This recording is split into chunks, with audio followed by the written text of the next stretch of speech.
Bienvenue dans Que faire, votre rendez-vous de réflexion et de vérité où nous abordons sans détour les réalités de la foi chrétienne. On parle souvent d'avoir la foi, mais on parle peu de l'objet de cette foi. Sur qui ou sur quoi repose-t-elle réellement? Est-ce sur Dieu ou sur nos émotions, nos traditions ou encore nos propres attentes? Le thème d'aujourd'hui, c'est la foi mal orientée. Et à travers ce thème, nous allons explorer ensemble les pièges d'une foi mal dirigée, ses conséquences, mais surtout les pistes pour réaligner notre confiance là où elle doit être, en Dieu et en sa parole. Autour de cette table, des invités engagés, inspirés qui vont enrichir notre réflexion. Alors, ouvrez bien votre cœur, posez-vous les bonnes questions et surtout, restez avec nous. Bonsoir, maman. Bonsoir. Présentez-vous, s'il vous plaît. Moi, on m'appelle Mungavi Pierrette, épouse Agodo. D'accord. Soyez les bienvenus Merci sur ce beaucoup. plateau. Merci. Bonsoir, papa. Bonsoir. Présentez-vous, s'il vous plaît. Ici, vous avez le pasteur Nestor Tabaka, pasteur de Zobo, Assemblée de Dieu. Je le disais tout à l'heure, on parle de la foi mal orientée. Selon vous, qu'est-ce que la foi mal orientée? Bon, la foi mal orientée, lorsque une croyance sincère est portée sur une personne, une idéologie ou des pratiques données. D'accord. Maman, et vous? Selon moi, la foi mal orientée est une foi qui n'est pas basée sur la parole de Dieu. La foi qui est basée sur les hommes de ce monde, les pasteurs, les prophètes ou leur dignité. Pensez-vous qu'aujourd'hui, c'est ce qui se fait? Oui, c'est ce qui se fait aujourd'hui. D'accord. Oui. Papa, pensez-vous qu'aujourd'hui, Oui, c'est ce bien qui se sûr, fait? plusieurs personnes ont cette foi mal orientée. Sur qui doit-on poser notre foi? Bon, la foi doit être basée sur le Seigneur et sa parole. Sur le Seigneur et sa parole. Êtes-vous du même avis? Bien sûr, la foi doit être basée sur le Seigneur et sa parole. Certains chrétiens confondent la foi et les superstitions. Vraiment. On est en Dieu, mais on croit peut-être en d'autres choses. On dit il faut garder telle chose pour que ça marche, il faut faire tel pour que ça marche. Est-ce que c'est ce qui doit être fait? Non, pas du tout. Papa? On doit se laisser totalement au Seigneur. D'accord, sans compter sur Sans rien. compter sur autre chose. D'accord. Et vous, papa? Oui, c'est vrai, les superstitions, plusieurs personnes croient en ça, surtout les chrétiens des villages, où les choses sont beaucoup enseignées dès le bas âge. Donc les gens croient en ça, ils pensent que c'est une réalité auquel il faut croire aussi. Quand est-ce qu'on parle de foi mal orientée?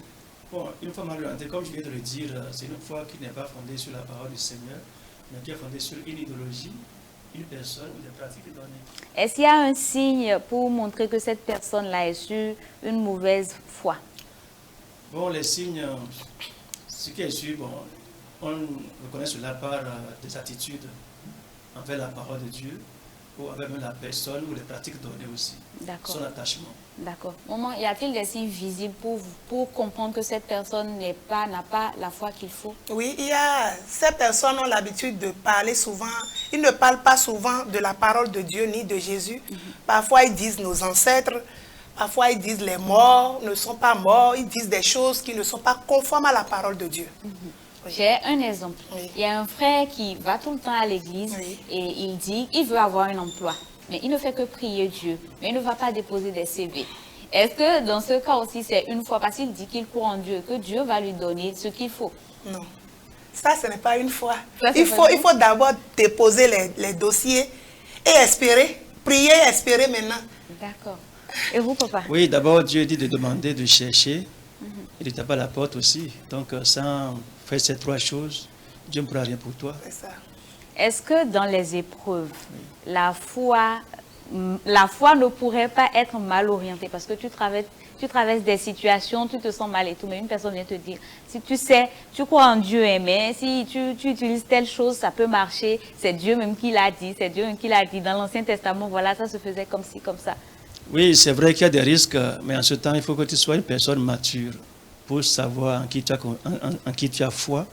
Et je pense que si tu es mature, tu ne pourras pas te laisser aller, D'accord. emporté par ces pratiques-là. D'accord. Maman, est-ce qu'il y a des conséquences pour la foi mal orientée? Vraiment, il y a des conséquences parce que quand la foi est mal orientée, on fait des choses qui font que nos prières ne sont pas exaucées. Parce qu'avec nos attitudes, il y a aussi les astuces là qui sont là. Et d'autres appliquent les astuces disant que ce n'est pas la sorcellerie, non, ce n'est pas un gris-gris, c'est pour nous aider.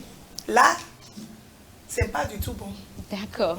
Papa, Oui, les conséquences. Il y a assez de conséquences telles que des conflits intérieurs, l'isolement social aussi, ou même où on s'écarte carrément de la parole de Dieu, quoi. Oui. Est-ce que ça nous amène à la perdition?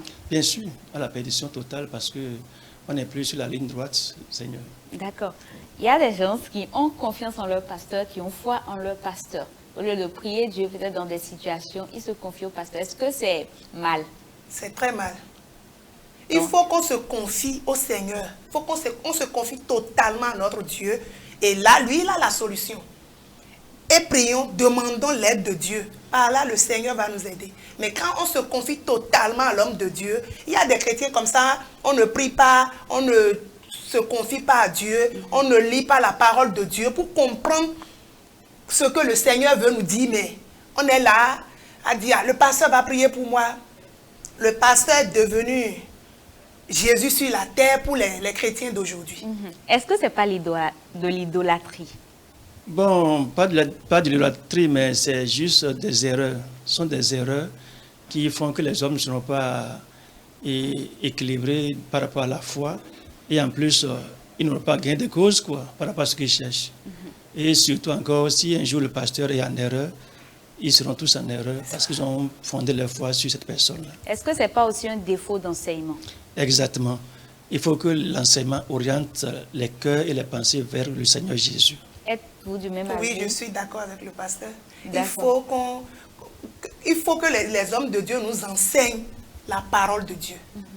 Qu'est-ce que les églises peuvent faire pour contribuer à la foi mal ou rien? Bon, pour éviter ça. D'abord, pour éviter ça, il faut un bon enseignement. Un enseignement qui est dirigé vers le Seigneur, la parole de Dieu.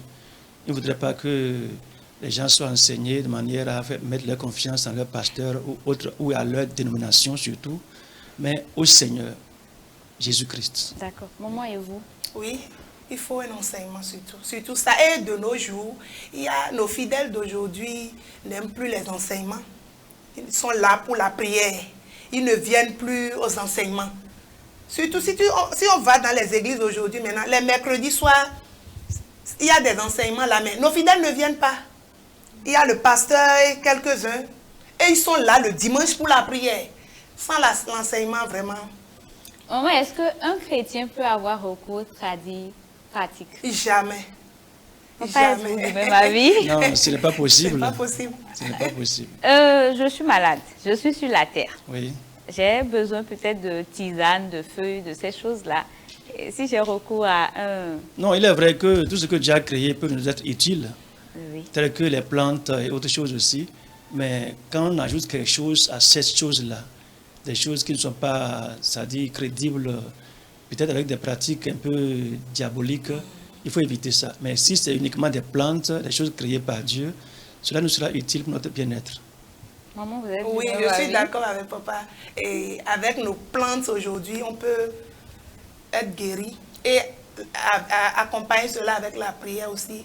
Et quand on ajoute certaines choses, il y a d'autres qui viennent du village, ils vont te proposer des choses, ils vont dire que ce n'est pas du gris-gris, il faut prendre ça là, il ne faut pas déposer ça par terre, il faut que ça reste souvent sur un tabouret ou quelque chose. Ou bien les matins, il faut faire telle chose, il faut dire telle chose avant de boire. Non. Donc, quand c'est suivi d'instructions, il ne faut pas pratiquer. Non, il ne faut pas pratiquer. D'accord. Est-ce que en tant que femme, peut-être que tu es malade et il y a une personne qui te conseille quelque chose, est-ce qu'il faut forcément en parler à son mari avant de... Ça, il faut nécessairement en parler à son mari. On ne peut rien faire sans informer nos maris. On doit tout dire à papa. Surtout, il faut éviter les confidences. Quand la personne te dit que c'est confidentiel et que n'a pas la personne, ça c'est déjà douteux. Mais il faut toujours consulter quelqu'un qui te donne sa version par rapport à la chose. Je vais revenir un peu plus en arrière. Oui. La personne te dit que ce n'est pas de la sorcellerie. C'est que tu utilises ça comme ça, c'est rien. Si ce n'est pas de la sorcellerie, bon... Non, même si ce n'est pas la sorcellerie, même si c'est rien, il faut toujours consulter une autre personne. Et si c'est ton père spirituel? ton père spirituel. Qui vient, Bon. qui te dit, bon, utilise cette eau-là, le matin peut-être au réveil, tu fais ci, et puis tu bois, ces choses, ces Bon, trucs-là. toi-même, si tu sens en toi quand même une certaine... et des troubles en toi par rapport à ce qu'il a dit, si tu n'es pas certain de ce qu'il dit, tu peux toujours chercher des recours ailleurs pour comparer les deux versions. Maman, et quand c'est ton père spirituel? Non, le Père spirituel n'est pas mon Dieu. Il n'est pas le Seigneur. Donc, je dois faire recours à la parole de Dieu. Et quand le Père spirituel vient dire ce qui n'est pas conforme à la parole de Dieu, non, je refuse. Je n'accepte pas. D'accord, vous n'acceptez pas. Non. Papa, tout à l'heure, je demandais à maman s'il faut tout dire à papa. On lui conseille telle chose, elle veut le faire. Est-ce qu'il faut forcément informer papa avant de le faire?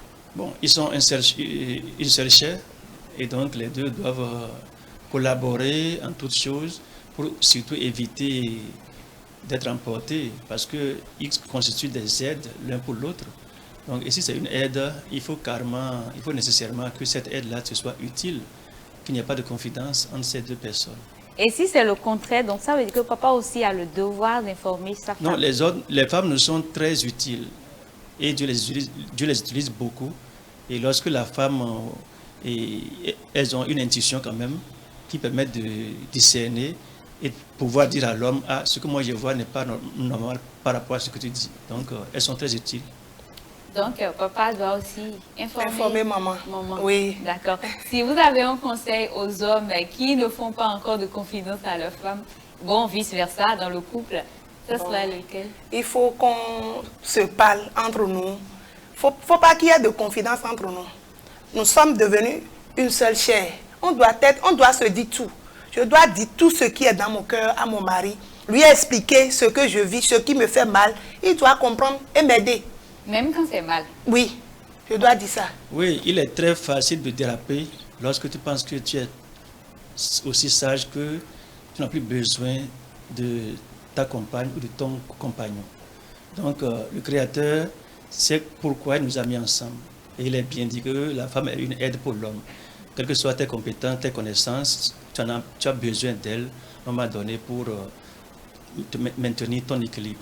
Si vous avez un conseil à l'endroit des couples, dans ce cas, ce serait lequel? Bon, les couples doivent vraiment s'entendre et surtout faire fi de leurs différences ou bien peut-être de l'orgueil qui vient un peu surtout dans le cœur des hommes et comprendre que la femme est placée par Dieu pour être une aide utile et à un moment donné, il faut quand même lui faire confiance. Est-ce que la foi mal orientée aussi n'est pas le mauvais choix de l'Église dans laquelle on va? La foi mal orientée. Si tu vas peut-être dans une congrégation Oui. où, voilà, c'est pas vraiment ça. Oui, c'est la foi mal orientée qui amène ça. Quand la foi est mal orientée, on va souvent sur des églises pour la prière ou bien on entend dire que le pasteur fait des miracles, il prie, les hommes tombent, il fait beaucoup de miracles. Si tu vas sur une église pour ça c'est une foi mal orientée. Et si c'est cette personne-là qui t'a évangélisé et tu commences la congrégation, tu te rends compte que les enseignements là-bas, c'est pas ça. Si c'est la personne qui m'a évangélisé, et je vais là-bas, je vois que ce n'est pas la parole de Dieu, je quitte. Je dois quitter. Papa? Vous savez, c'est vraiment compliqué. Il n'est pas facile de quitter la personne qui t'a mené. Tu as une pleine confiance dans la personne. Donc, ça, c'est vraiment des risques parce que si tu n'es pas orienté, bien orienté, et que tu tombes sur, même si c'est une secte, il sera difficile de t'en défaire. C'est dans ce cas-là que plusieurs personnes sont plongées. Parce que bon, tu n'as pas eu auparavant autre enseignement que pour lui. Donc dans ce cas, tu crois pleinement à la personne et ce qu'elle dit, tu penses que c'est la réalité, tu ne pourras pas vraiment t'en sortir. C'est très risquant. Mais dans ce cas, que faut-il faire? Il faut l'aide de Dieu. L'aide de Dieu. Il faut l'aide de Dieu, du Saint-Esprit. Et aussi, il faut partager avec les autres. Il faut aller voir les autres frères en Christ, mettre ta confiance aussi à d'autres églises, puisqu'ils sont chrétiens comme toi, et les écouter et comparer leur version à ce que vous faites chez vous. Maman, c'est ce qui doit Oui, être fait? c'est ce qui doit être fait. D'accord. C'est ça. Oui. Ok, on va tous ensemble suivre l'histoire du jour et apporter notre expertise par la grâce du Saint-Esprit. Bonsoir chers téléspectateurs, je m'appelle Robertine. Je suis une femme mariée depuis 4 ans. Je suis mère des jumeaux et j'ai un bébé de 11 mois. Ma grande soeur vit avec nous il y a de cela quelques temps. Il y a 2 jours, j'ai laissé mon bébé de 11 mois à la maison chez ma grande soeur. Je suis rentrée tôt du boulot le jour-là. Arrivée à la maison, j'ai vu que l'enfant agitait un peu les pieds. Du coup, je pensais qu'il avait fait caca ou bien il a fait pipi dans sa couche. Je me suis approchée. Je voulais la prendre et ma grand-soeur a dit non, de la laisser. J'insiste et je l'ai pris. C'est de là que j'ai découvert qu'il y avait les feuilles sombres et les traces du sang dans sa couche. Étonnée, je me suis rapprochée de ma grand-soeur pour demander qu'est-ce qui s'est passé il y a telle situation. Et ma grand-soeur m'a dit que c'est un traitement de palu. J'ai dit comment une telle chose peut être un traitement de palu, que je vais informer mon mari.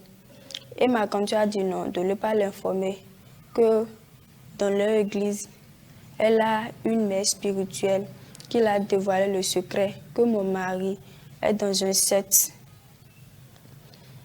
Et il a vendu la fécondité de mon enfant. Et puis il prévoyait même vendre l'enfant par la suite. C'est pourquoi la mère spirituelle a donné des feuilles d'insérer dans les parties intimes de mon enfant. Car mon enfant a une bonne étoile et ça peut la toucher. Et puis la mère spirituelle demandait à ma grand-sœur si elle peut délivrer mon mari. Mais la mère spirituelle a dit qu'elle n'a pas encore préparé ce qu'il faut pour ça, mais elle va préparer quelque chose que ma grand-sœur va ajouter dans la nourriture de mon mari. Je lui ai dit, pourquoi elle peut prendre une telle décision derrière moi, sans même m'avertir? Et elle a pratiqué ça sur mon enfant. Est-ce que ce qu'elle a fait ne va pas causer des conséquences sur mon bébé? Et puis, ce qu'elle dit même, est-ce que c'est vrai?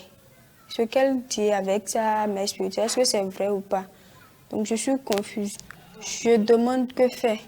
Je ne sais pas si je dois informer mon mari. C'est pourquoi je suis venue pour vos aides et vos approches de solutions.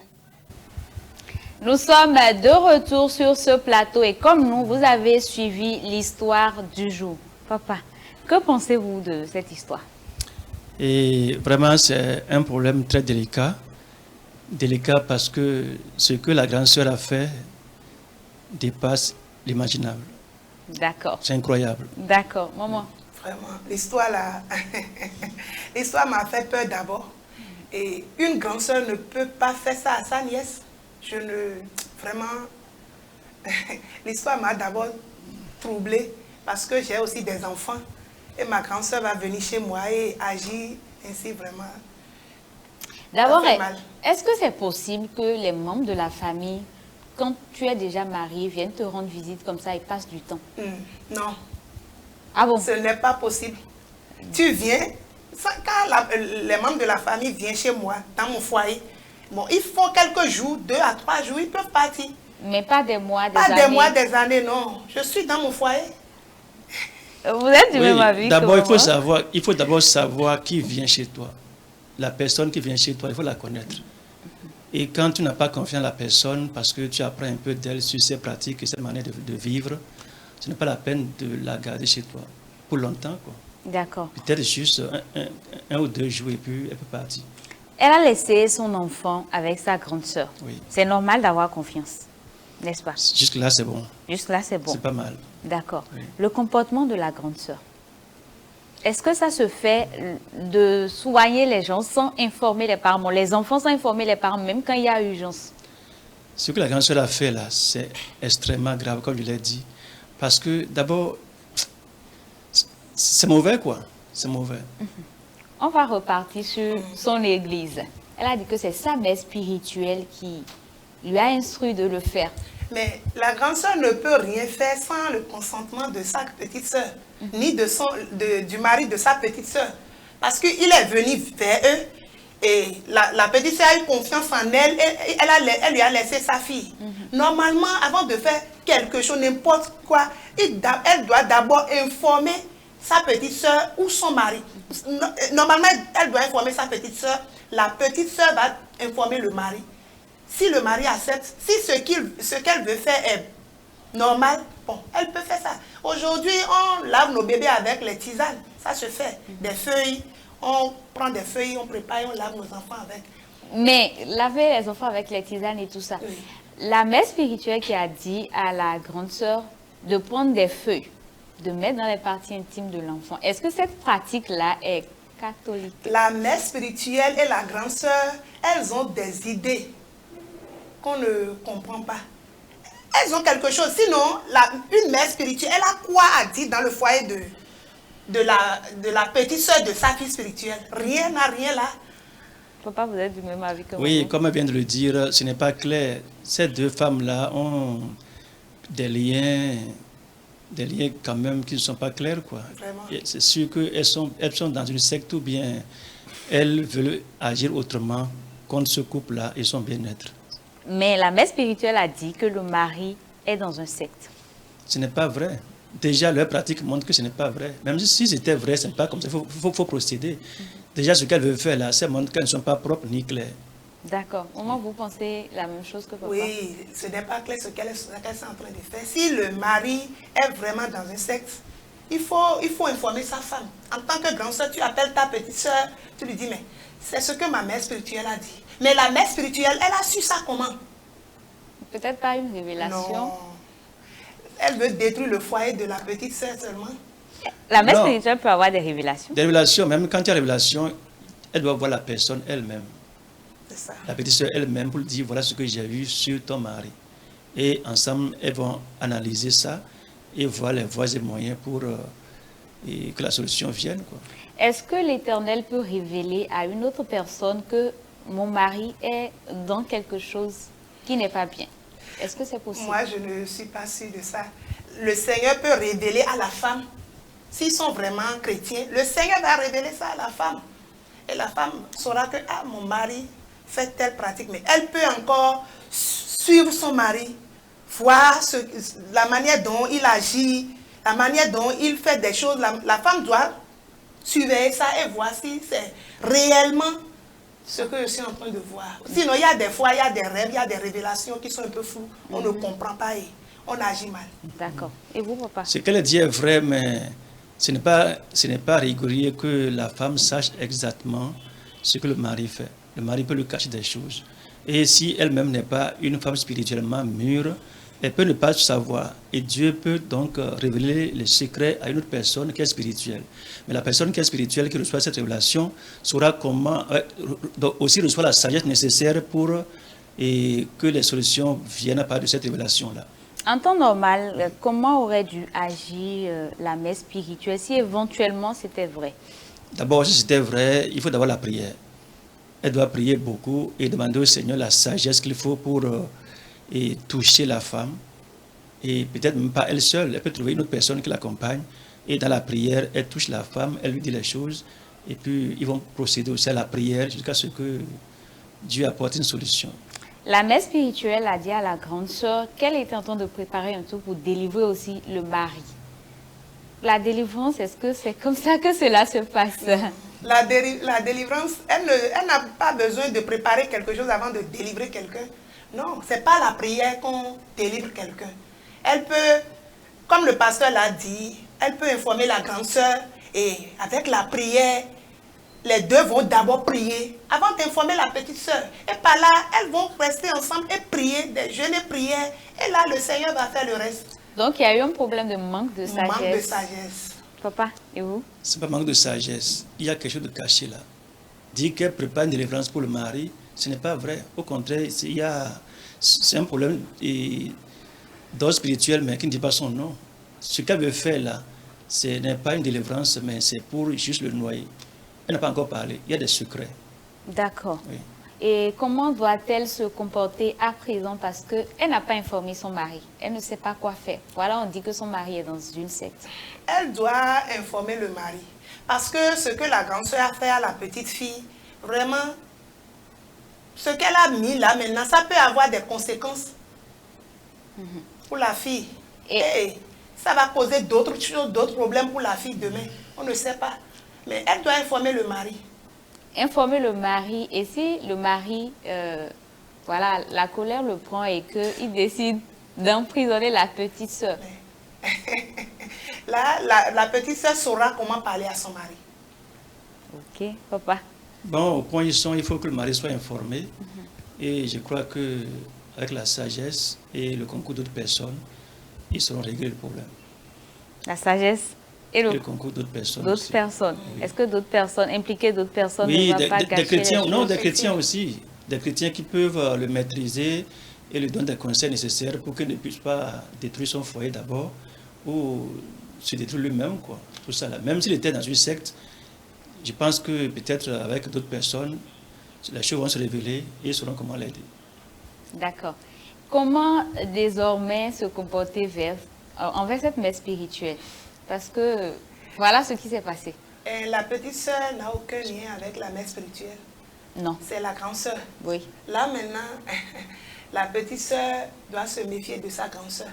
Parce qu'avoir confiance aujourd'hui, il y a ceux sur qui tu n'as pas dépensé, ce sont ceux-là qui vont te faire mal.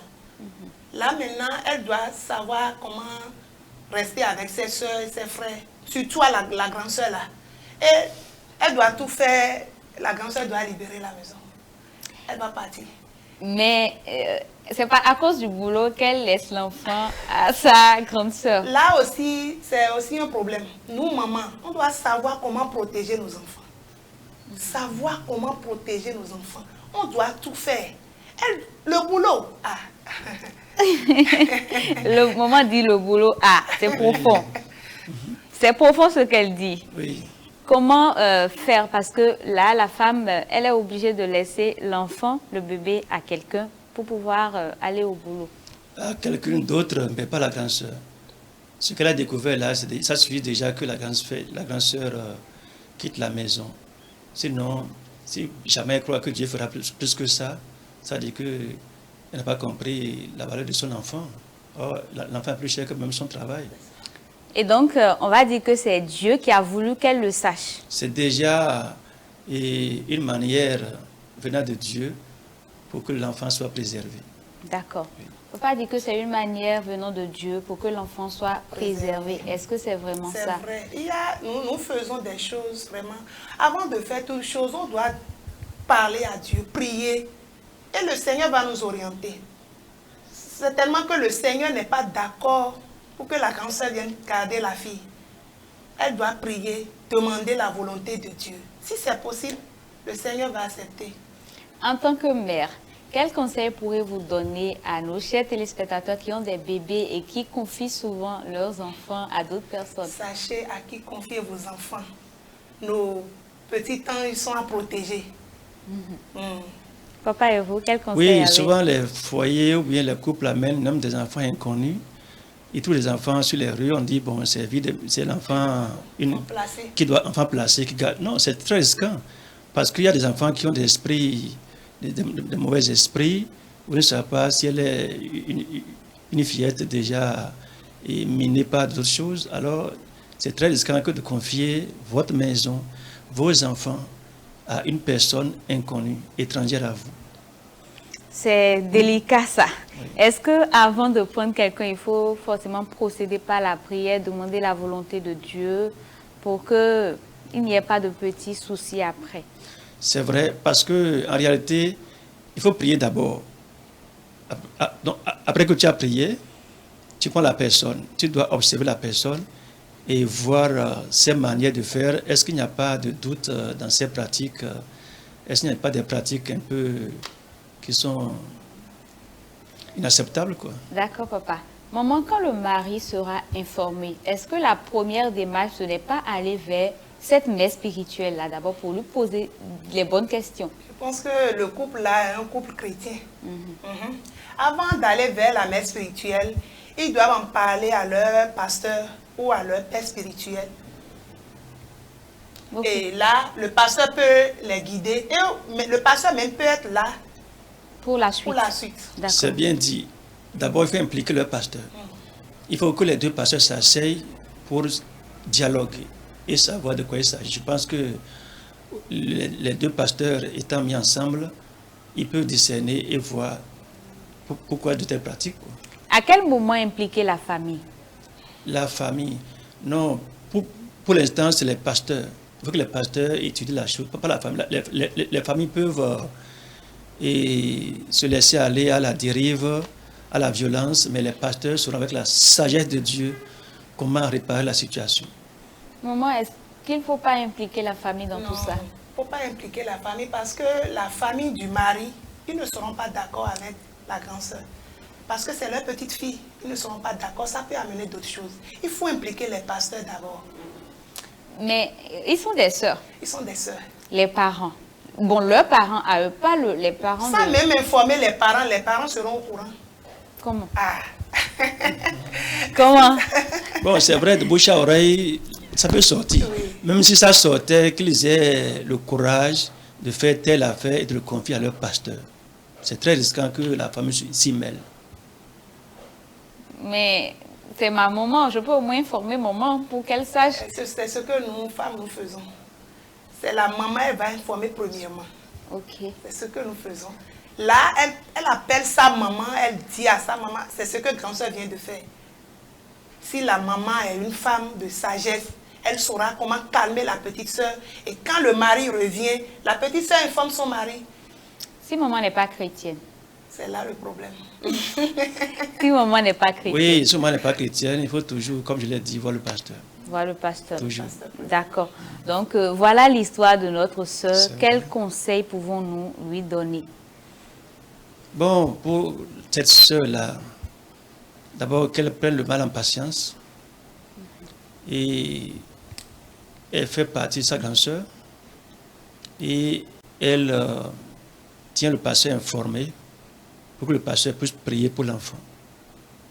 Prier pour l'enfant et même le pasteur peut rencontrer la mère, la conseillère spirituelle en question et voir comment elle détient de telles idées sur son mari.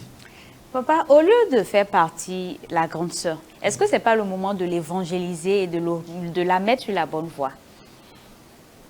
Oui, quand on dit faire partie, bon, ça c'est des solutions pratiques, mais pour l'instant c'est bien dit, il faut lui parler de Dieu. Peut-être c'est le moyen par lequel Dieu peut la toucher aussi. Et elle peut comprendre. Si elle a compris et qu'elle se repent, si c'est une repentance sincère, là, je pense que le pardon accordé, ça peut changer. D'accord. Maman, oui. C'est ce que le pasteur a dit. Est-ce que vous êtes du même avis avec lui? Oui, je suis du même avis avec papa. Et il y a aussi, on doit dire à ce couple de prendre leur mal en patience et d'impliquer leur pasteur. D'impliquer leur pasteur avant d'informer d'autres personnes. Et aussi, pour leur petite fille, je vais demander à la maman de bien prendre soin de sa fille. Et si elle trouve quelqu'un qui peut garder la fille, la personne peut prendre l'enfant et la suivre pour aller au boulot. D'accord. Garder l'enfant là-bas. D'accord. Vous avez dit de ne pas impliquer les familles. Oui. Je reviens à nouveau sur ce... Bien, oui. Si on n'implique pas les familles, est-ce que la grande sœur va réellement réaliser que ce qu'elle a fait est mal? Parce que là, elle est déjà bornée, disons, parce qu'on lui a déjà dit que voilà, c'est cette situation qu'il y a. Donc, si on n'implique pas les familles pour lui faire comprendre qu'en fait, c'est pas ça, est-ce qu'elle va réellement comprendre ce qui se passe? Moi, je crois que aussi, à cause de sa dignité, il ne faut pas l'exposer. La grande sœur, il ne faut pas l'exposer, il faut essayer de l'aider. C'est un problème d'ordre spirituel. Il ne faut pas l'exposer et puis la dénigrer au sein de la famille, puisque même, est-ce que la famille l'aimait? C'est une occasion pour certains de dire, bon, ce qu'elle est, tout ça là. Mais il faut l'aider. Il faut l'aider d'abord en tant que personne mûre, personne chrétienne, pour que sa dignité soit préservée aussi et sa crédibilité dans la famille. Donc, il faut que ce soit fait dans la petite famille avec les pasteurs et que la grande sœur, à long terme, comprenne quoi. Quel conseil on peut donner à la grande sœur pour les prochaines fois, pour éviter ces erreurs? Oui, ce qu'elle a fait, c'est sûr qu'elle a fait dans l'ignorance. Maintenant, pour qu'elle ne continue pas sur cet élan-là, il faut la conseiller et lui dire que c'est très risquant. Et le risque, c'est quoi? Telle chose, telle chose, telle chose. Et puis, ça peut être même, elle peut être traduite en justice pour ça. Si quelque chose arrive à l'enfant, c'est risquant, quoi. Donc, là, si elle sait que ce qu'elle a fait est dangereux, je pense qu'elle comprendra et puis elle sera reconnaissante aussi. D'accord. Maman, quel conseil peut-on donner à la grande sœur? Moi, je vais dire à la grande sœur de se repentir, de laisser les pratiques occultes et de se confier à son Dieu. Et d'arrêter de faire ces choses. Sinon, elle risque la prison. D'accord. Oui. Quel conseil pouvons-nous donner au mari parce qu'il n'a pas encore appris l'histoire? Vraiment, le mari doit se calmer. Quand il va apprendre l'histoire, de se calmer et d'écouter son pasteur. Parce qu'il sait que le pasteur va l'orienter et il saura quoi faire. D'accord. Papa? Pour le mari, oui. D'abord la femme, si elle ne sait pas faire, elle n'a plus confiance au mari. Parce que c'est dit qu'il est dans une secte. Maintenant, pour que la confiance revienne, il faut que le pasteur questionne le mari avec sagesse et tact pour savoir s'il n'a pas les mains dans certaines choses. Bon, le pasteur, il saura quand même comment l'amener à peut-être avouer s'il était dans une secte, quoi. Est-ce que dans ce cas, il ne faudrait pas que la femme avertisse d'abord le pasteur avant? Bon, le pasteur, lui, à son tour, vient avertir. C'est ce que je dis, quoi. Ah, si d'accord. elle touche son mari, le mari va nier, ça va devenir un problème parce que ce n'est pas facile de dire à une personne qu'elle est dans une secte. Donc, il faut que le pasteur vienne et que le pasteur passe par une certaine sagesse pour pouvoir lui dire qu'il se peut qu'il soit dans quelque chose. Il se peut que tu aies les mains dans quelque chose et que, est-ce que tu n'as pas les mains dans quelque chose? De toute façon, le pasteur saura comment faire pour l'amener à comprendre que, quand même, les gens ont les idées sur lui, quoi. Maman, donc, il faut avertir d'abord le pasteur. Il faut avertir le pasteur. Là, le pasteur, avec la parole de Dieu et la prière, il saura comment orienter ce foyer. D'accord. Nous allons profiter et prendre aussi d'autres avis, écouter d'autres personnes par rapport à cette histoire.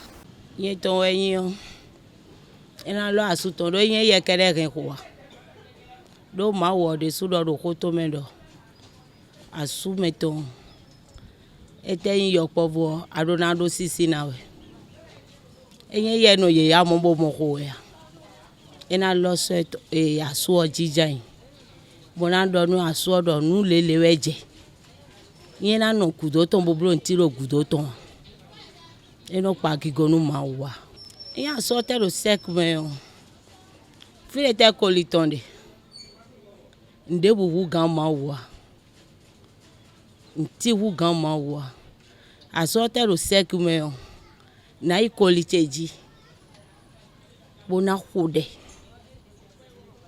taw ma wo eno jiramendo ena na do de ko e bonu bla bla po ma o che na da lo sunu o sin gbezan o bo na se hoche toto de do finile o ma wo do ye yen ton pere na ze pla ya misa nti wu gan ma wo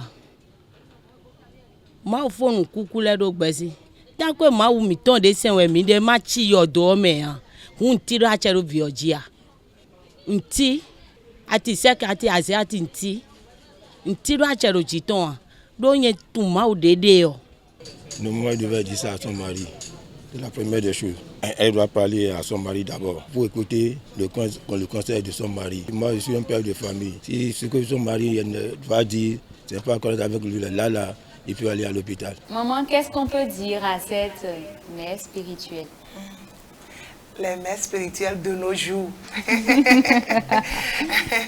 Les mères spirituelles de nos jours. Vraiment, sachez comment vous impliquer dans les foyers. Sinon, les foyers seront détruits. Et ça ne sera pas leur faute. Ce n'est pas bon. D'accord. Papa? Bon, cette mère spirituelle aussi mérite d'être conseillée. Et il faut que les pasteurs lui donnent des conseils pour que dorénavant qu'elle évite de telles pratiques, quoi. Quels conseils on peut donner à nos chers téléspectateurs si ces cas surviennent dans leur vie? Bon, ce qu'on peut dire à nos frères et sœurs chrétiens, il faut toujours faire recours à ton pasteur et éviter d'avoir des conseillers en dehors de ton église, des personnes mûres spirituellement, des personnes en qui on a confiance. Et en dehors du pasteur, quoi, il faut des personnes en qui on a confiance. Et même quand cette personne te donne des conseils, tu dois encore analyser pour voir si ces conseils sont dignes d'être reçus et pratiqués aussi. Après tout, c'est un homme comme nous. Il peut tomber dans les erreurs et ça peut nous conduire à des dérives aussi. Donc, il faut toujours faire recours aux personnes mûres, personnes sages et reconnues comme telles. D'accord. Maman, quel conseil avez-vous à l'endroit de nos chers téléspectateurs? Ce que j'ai, c'est que avant de faire tout ce qu'on peut faire dans cette vie, avant de faire toute chose, il faut réfléchir, analyser ce qu'on te dit de faire, avoir l'esprit de discernement, savoir si c'est normal ou si c'est pas la parole de Dieu, voir ce que la parole de Dieu dit par rapport à cette chose avant de s'engager. Sinon, aujourd'hui, il y a des trucs qui se font, il y a des astuces par-ci, par-là qu'on donne sur des réseaux sociaux, partout. Et nous, chrétiens, il y a des chrétiens qui se lancent dedans seulement. Ils disent que bon, c'est pas la sorcellerie, c'est pas gris-gris. Je dois faire ça pour avoir de l'argent, je dois faire ça pour avoir la paix du cœur. Non, arrêtons ça. D'accord. Oui. Papa, maman a dit que tout ce qu'on voit sur les réseaux sociaux comme astuce et tout, c'est pas la sorcellerie, tout ce qu'on dit là, c'est pas bon pour les chrétiens. Bon, il y a des choses qui ne sont pas bien pour les chrétiens. Et si on va sur les réseaux sociaux, c'est juste pour notre instruction. Il y a des choses desquelles on tire des leçons pour notre vie quotidienne. Mais la plupart sont vraiment des choses qu'il ne faut pas garder. Il ne faut pas garder parce que tout ce qui est contraire à la parole de Dieu, ce qui n'édifie pas, il ne faut pas les garder. Il ne faut pas prendre ça comme éléments qui font partie de notre vie quotidienne. D'accord. Un dernier conseil à l'endroit de notre sœur. Bon, que la sœur écoute le pasteur et ce que le pasteur aura dit, qu'il se mette dans la prière et surtout qu'elle ne se laisse pas à l'idée selon laquelle elle peut quitter le mari ou lui perdre confiance. C'est que Dieu passe par tous les moyens pour quand même nous accorder son soutien. C'est Dieu qui a permis cela. Même si le mari était dans une secte, je pense qu'à l'étape où ils sont, ce sera révélé et la solution viendra aussi. D'accord. Oui. Maman, est-ce qu'il ne faut pas envoyer le bébé à l'hôpital? Il faut envoyer le bébé à l'hôpital, surtout que le sang est sorti. Donc, il faut envoyer le bébé à l'hôpital. Papa? Bien sûr, bien sûr. D'accord. Maman, un dernier conseil à notre chère sœur. Je vais demander surtout à la sœur de se patienter et de ne pas se laisser emporter par la colère et de prier beaucoup. D'accord. Il faut beaucoup prier. Merci beaucoup. Nous sommes à la fin. Je suis ravie de vous avoir eu sur ce plateau. Merci à vous, chers téléspectateurs, de nous avoir suivis. Nous avons abordé la foi mal orientée. Avoir la foi, c'est bien, mais encore faut-il qu'elle soit bien placée, car oui, il est possible de croire, mais dans un homme, mettre sa foi dans un homme, dans des objets, des pratiques ou même dans une idée fausse de Dieu, c'est courir le risque d'une grande déception, voire une dérive spirituelle. Nous sommes à la fin, vous l'avez constaté. Une fois encore, merci de nous avoir suivis. On se donne rendez-vous très prochainement pour d'autres histoires encore plus édifiantes.